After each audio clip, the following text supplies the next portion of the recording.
കേരളത്തിൽ വീണ്ടും പകൽ താപനില ഉയരുന്നതായി കാലാവസ്ഥാ വകുപ്പ് കഴിഞ്ഞ 24 മണിക്കൂറിൽ രേഖപ്പെടുത്തിയ ഉയർന്ന അൾട്രാവയലറ്റ് സൂചിക കൊല്ലം ജില്ലയിലെ കൊട്ടാരക്കരയിലും പത്തനംതിട്ട ജില്ലയിലെ കോന്നി, ആലപ്പുഴ ജില്ലയിലെ ചെങ്ങന്നൂർ, ഇടുക്കി ജില്ലയിലെ മൂന്നാർ, പാലക്കാട് ജില്ലയിലെ തൃത്താല, മലപ്പുറം ജില്ലയിലെ പൊന്നാനി എന്നിവിടങ്ങളിൽ ഓറഞ്ച് അലർട്ടും, തിരുവനന്തപുരം ജില്ലയിലെ വിളപ്പിശാല, എറണാകുളം ജില്ലയിലെ കളമശ്ശേരി, തൃശൂർ ജില്ലയിലെ ഒല്ലൂർ, കോഴിക്കോട് ജില്ലയിലെ ബേപ്പൂർ, വയനാട് ജില്ലയിലെ മാനന്തവാടി, കണ്ണൂർ ജില്ലയിലെ ധർമ്മടം എന്നിവിടങ്ങളിൽ യെല്ലോ അലർട്ടും പ്രഖ്യാപിച്ചു.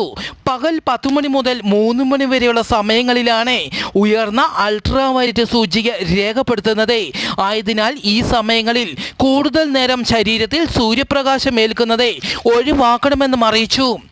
കാട്ടുതീയെ തുടർന്ന് സ്പെയിനിലെ ബാഴ്സലോണയിലുള്ള ഒരു കെമിക്കൽ വെയർഹൌസിൽ തീ പിടിച്ചതിനെ തുടർന്ന് വായുവിൽ വിഷാംശം പടർന്നു. കാറ്റലോണിയയിലെ 5 തീരദേശ നഗരങ്ങളിലായി ഏകദേശം 1,50,000 ആളുകളോടെ വീട്ടിൽ തന്നെ തുടരാനും അറിയിപ്പ് ലഭിക്കുന്നതുവരെ പുറത്തിറങ്ങരുതെന്നും അറിയിച്ചു. ഈ പ്രദേശങ്ങളിൽ ലോക്ക്ഡൗൺ പ്രഖ്യാപിച്ചു.